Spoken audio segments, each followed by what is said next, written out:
Gianna. Glenn, how are you? Good. How are you, sir? Good, Glenn. So I have Thanks to for your say, time. I've been waiting 10 years to just talk to you about something very briefly before we get to this fantastic show. I just want to say Please. You and Frank Darabont gave a direction and a foundation to one of the greatest shows of all time. And Oh, I, thank you very much. Thank you. yeah, I think you were put in a terrible position, not a tough position. And I just think I just think you both should be giving the proper credit for doing what you did for just that wonderful show. I think it was just phenomenal.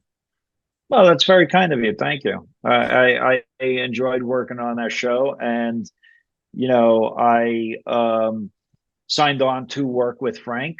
I wrote a script season one, and then I became Frank's number two, and I learned a lot from him. And I would not be the writer or filmmaker I am without Frank Darabont. So I appreciate you saying that. So Yeah, thank you. he created two movies that changed my life. And I remember being in college, Glenn. I sent him just like like I was like in tears after Shawshank. I saw it opening weekend, and I just said like a thank you letter. Yeah. I said just a thank you letter, Glenn, to his house, just like a thank you, or maybe it was Castle Rock. I sent it to, and he sent me back a script, a VHS tape, like it was like. Yeah, But anyways, yeah, he's like that. He's a very generous guy. He's a very, very generous guy. yeah, Yeah, it was good pretty guy. amazing. Two quick Walking Dead Yeah. questions, and I want to get into this wonderful show that I'm kind of hooked on. Okay. Um, in your opinion, was killing Abraham and Glenn a mistake? As a fan, you don't have to like talk about. I know your colleagues are still there, but like in your opinion, Uh, as a fan, I will say that I did not. Once I left the show at the end of season three, I did not follow the show, so I don't feel okay, qualified in answering that. Okay, okay, so I'm happy to talk about my seasons, but I just didn't watch the show. I had yeah, been there, done yeah, and that. You know. I felt like your seasons just gave the show such a powerful foundation. Oh, that's Uh, kind. and, Okay, and speaking of powerful, Beacon 23. Um, great. Yeah, I have to say it's one of those shows, even like as early as episode two, you're given this like I don't want to say it's a pretty big turn like right away. It's like I wasn't expecting that, but the acting, the sci-fi part of it, I mean it checks all the boxes of shows that you absolutely like love. Like it's all right there, Glenn. Well, thank you for saying that. I feel like I've been trapped on a beacon myself. Like we have been Mhm. working on the show for so long, and so it's exciting to talk to people who have now seen it. Because I did just like with Walking Dead. I'm a fan of this type of material, so I believe I know how do people watch this stuff. How do they respond? What do people want? What do they always see? And so there was a real effort, once I joined the show to kind of, write it and make it for fans what is exciting, and I think what fans love is they love real characters that are kind of screwed up and need each other and kind of stuck together. That has this um surprise. We can all kind of figure out where something's going. I think we kind of keep giving a lot of twists. You just alluded to that, but also the sense that it's all going to come together, that it's not just making it up as it goes along, that there's Right. a plan. And so you might say, well, this puzzle piece doesn't look like it makes sense, but I'm going to trust the creators that it's going to come together. This show does. Trust me, this show does. But also to surprise the audience, we're trusting the audience. We never explain a lot. We never have big scenes of exposition. You know what I'm saying? We really try to trust the audience is going to be able to put the pieces together, and I'm very proud of it.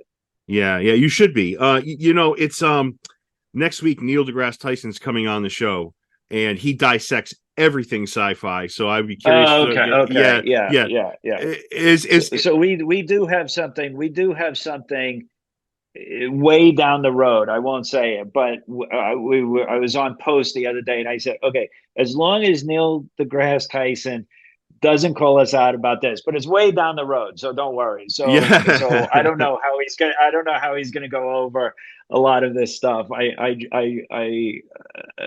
Yeah, okay. Okay, Is that makes me nervous. sci-fi, is that a lot harder to produce, right? So storytelling is storytelling regardless of what's happening or what environment you're in or whatever.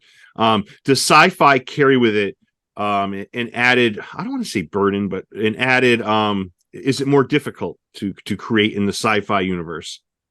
It can be because, well, one of the things that we were careful of is that um, we wanted it to feel real. So we wanted our characters, they don't really understand a lot of the tech. Right. Okay, Right. they really don't.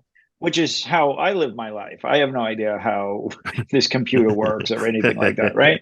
So we have that. So you really do want to. Now, I will say that one of the things that we avoided, okay, is that a lot of sci-fi ends up getting into time jumps, time loops, and then and you just have to go back in time and reverse time, or you split a different reality. We've all seen those kind of stories. Mm, We don't do that. We're really kind of, we're telling a story, and we might be going into different types of consciousness or maybe flashbacks or something like that, but we're telling our story as it's playing out and as our characters are experiencing it. So we don't use a lot of the sci-fi tropes that people use to generate story. You know what I mean? So right. we have these parameters that we're trying to, and now you have this tight spot, and it's tough to generate story where you have two characters stuck in the same room. That's a real challenge. But when you have great actors like you do, in Lena and Stephan, and you could just keep throwing stuff at them and they play it, and then that, you know, generates more story because you're seeing what they're playing. Right. This was really the most creative experience I've had. This was really interesting and really a lot of fun to do, and challenging. But but part of it was knowing the sci-fi tropes and knowing, well, that's what everyone else does. We can't do that. So then when you pair that all away, what do you have? You have your characters, and now you have to really push in. And fortunately, you have great actors who can play that stuff. That's a great point you bring up. And I've talked about this before. I feel like Marvel and other people have kind of cheated with this because if a character dies on screen, he or she dies on screen, right? That's the outcome. But when you go into multiverse or alternate timeline or time travel or universe, I feel like you're cheating a little bit. I mean, and I love Marvel movies, but I feel like it's a bit of cheating in that way, Glenn, because the impact of death is one that's powerful in the real world. So when you kind of say, okay, well, he's dead in this universe, but he's still living in a couple other universes like that, it's confusing. One, and two, I feel like it does sell the viewer short a little bit, and I feel like your show does not do that. I feel like Beacon 23 does not do that. Well, thank you for saying that. I think we were very careful not to use some of those sci-fi tropes to diffuse the stakes. Mm. We want death to play as death. You are right. Um, yeah, I get you. I don't know if I would say it's cheating because that's the story they're telling. You know what I Right, mean? right. That's the story. So that rule works there.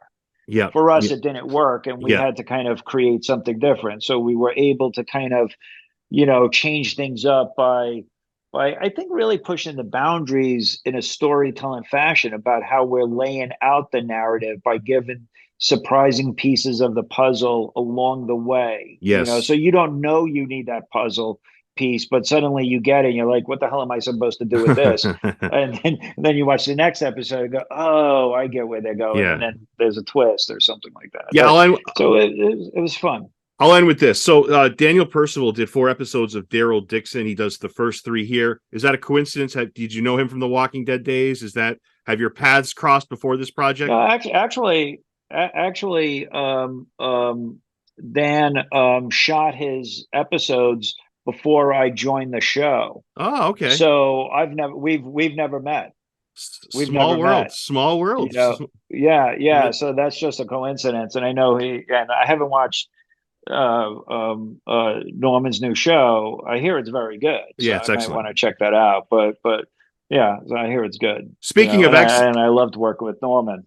Yeah. Speaking of excellent, Beacon 23 premieres on 11/12 on MGM Plus, and boy is MGM Plus on a roll with these great shows one after another. It is unbelievable to watch, and I think people are going to like the show a lot, Glenn. And thank you for this time. I really I appreciate hope it. so.